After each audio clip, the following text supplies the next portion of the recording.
Hey guys, Lockie from Focus Performance Training. Hope you're all doing pretty well so far. For those guys in Sydney or in New South Wales now, hope you're doing all right. You've got a few strategies to get you through so far.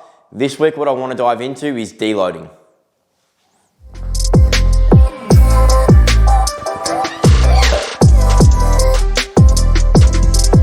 So to start off, what is a deload? So a deload is a planned reduction in volume or intensity in our training plan. Now, this might actually become unplanned. It might just become as a result or come around as a result of you, the athlete or the coach, noticing that the athlete is showing a few signs of overtraining or overreaching, which we need to mitigate so we can allow some supercompensation to occur. So let's break those terms down really quickly. Overtraining, where an athlete has overtrained to a point where their performance starts to decrease.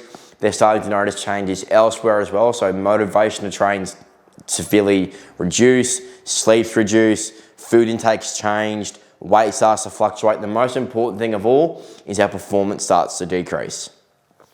Overtraining happens when we overreach for too long. So overreaching is simply when we push ourselves a little bit too far outside our volume markers for recoverable volume, and we start to feel a little bit, or we start to get beat up, and we start to feel a little bit rubbish. And that can happen, and that is actually meant to happen in a program so that we can really drive progressive overload.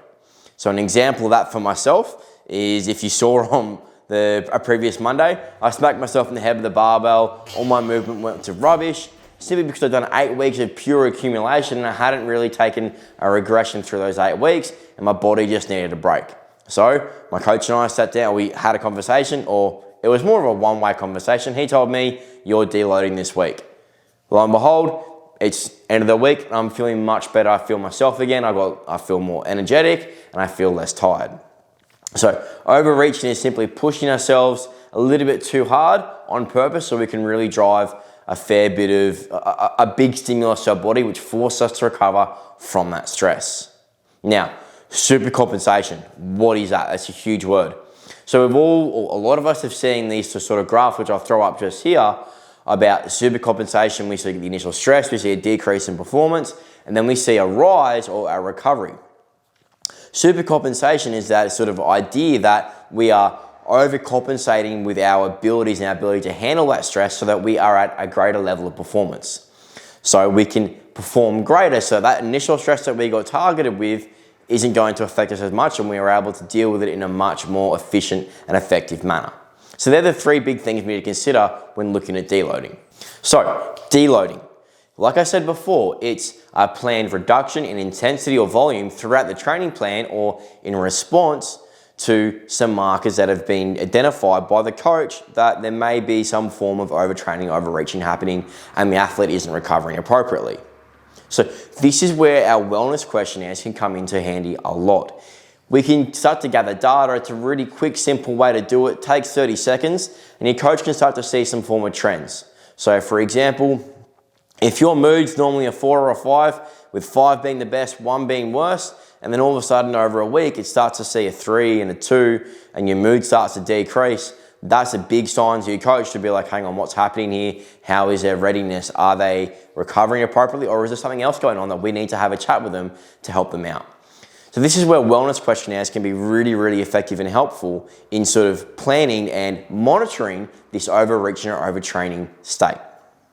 So to actually effectively plan a deload or to implement a deload, we can do one of 3 things really. Okay, so we can reduce volume by 40 to 50%. And that's generally what the literature says, or the textbooks say, about achieving a deload. Volume reduces by 40 to 50%. We can do a similar thing with intensity. However, it's my opinion through my experience that we generally want to keep intensity relatively high. We don't want to remove the stimulus completely, and we do know that we can build up to some relatively tough singles and triples for example, in strength training and weightlifting, and then shut it down when things get a little bit heavy. We've got our minimum, or a daily minimum. So the heaviest weight we can hit every day, no matter what, shut it down, move on from there. So we've achieved that stimulus. We're not accruing a large amount of volume, and we can move on. The other thing we can do is we can do what's called a pivot week. So this is where you might see in a 4-week block, we've gone through and we've focused on a fair few exercises, all right? And now we want to progress those exercises to some new exercises. Simply what we can do in this pivot week is we just change those exercises and we pull back to the initial starting volume. It's a new exercise, so we can't load it as heavily, or we can put in a completely different set of exercises for our next macro, which sets us up in a completely different stimulus. We have to learn it, so the total load, the systemic load that we can use is completely new and different. What this does as well, it allows us to have some variety in our training and it helps to break up the monotony. If we wanted to dive a little bit deeper into the whole deload, strain, monotony world, I would go into what monotony and strain are, but for the purpose of this video, that's a little bit outside. What you need to know is monotony and strain is basically what they are. Monotony, how monotonous, how boring it is, and what's the strain of the movement, like how often are we doing it, how much strain, how much load, and how many times have we repeated that simple task over and over again.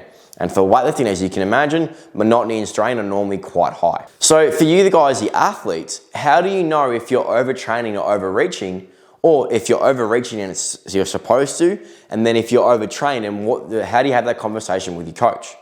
So when we overreach, it's generally only a week. So we're gonna push quite hard for a week, and then we're gonna allow for a lighter session the week after so that we can allow the body to recover at a faster rate. What that might mean is you might see a lot more sets on a really close to failure, or a greater proximity to failure.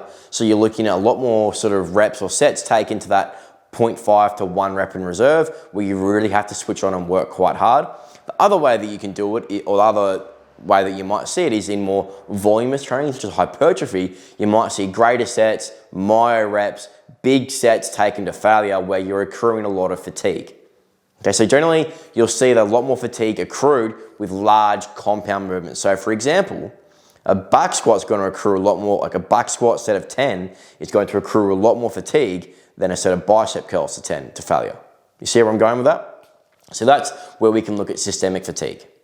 Another thing to consider as well with overreaching is the residual fatigue effect, i.e. if you're on Friday afternoon and you're starting to train after work all day, you had a large week of work, and you've done a really big session on Monday and Tuesday, you had a day off on Wednesday, you had a hard session again on Thursday, you're going to be feeling quite beat up by that Friday, and it's going to be a much harder session to get through. So these are things that we need to consider as well when we're overreaching. And for that week, you may feel a little bit beat up, but you generally don't feel your energy drop down, you're eating more, and you're still motivated to train. When this motivation, when your mood, your energy start to decrease significantly, or you start to see changes in how you sleep, that's when we can start to, the alarm bells start to ring for overtraining. When we see sleep start to get affected, that's one of the big things for myself, because if we can't sleep properly, aren't getting quality sleep, it means the chances of us recovering are much, much lower. So we really need to be on top of our sleep and looking at that. Are we getting 7 to 9 hours sleep a night? Is it good quality sleep? Do we have a blacked out room? And all these sorts of things start to come into consideration as to if you're overreaching or overtraining. So I want to pose an argument to sort of round this out. Do everyday Joe Blows need to deload? Well, a planned deload, probably not. If their training load is quite low and they're not really pushing towards failure consistently or in close proximity to failure, there probably isn't a great need to deload. However, when we start to incorporate different characteristics of fitness into the program, i.e. you're not just doing a strength training program, you're doing strength, you're doing conditioning, you're doing sprinting, you're doing tactical work for your sport. There's all these types of different sort of characteristics or aspects that we need to consider. We need to increase or maintain performance to a high level. So in team sport athletes, it's a lot more sort of pertinent to have a deload so that we can maintain skill. Because one of the first things that sort of starts to deteriorate when we start to reach into overreaching or overtraining is that our ability to maintain skill starts to decrease because we're in a greater fatigue state. Our fine motor skill tends to get deteriorated very, very quickly when we're in a fatigue state, and that's why we can start to, that sort of starts a conversation for conditioning when we're looking at fine motor skill so we can retain that under high levels of fatigue. I digress. When we're looking at that sort of sleep, overreaching, skill fatigue, that's a big marker for me. If you start to feel like training is a chore for yourself, that's another big marker as well, so we need to be on top of that. So for you as the athlete, what's the takeaway here? Look at your mood, look at your sleep, all right, and have the conversation with your coach if you start to feel beat up and if things aren't feeling right. You know your body better than anyone else. but your coach knows the stimulus that he's trying to ascertain, or him or her are trying to ascertain, all right, and what that's going to feel like generally. Thanks for watching, guys. If you've got any more questions on training, strength conditioning, fitness, weightlifting, make sure you send them through. I really appreciate you guys reaching out. It makes this a whole lot more fun when I get a big interaction with you guys, and you guys actually get a lot from it. Thanks for watching. I'll see you guys soon.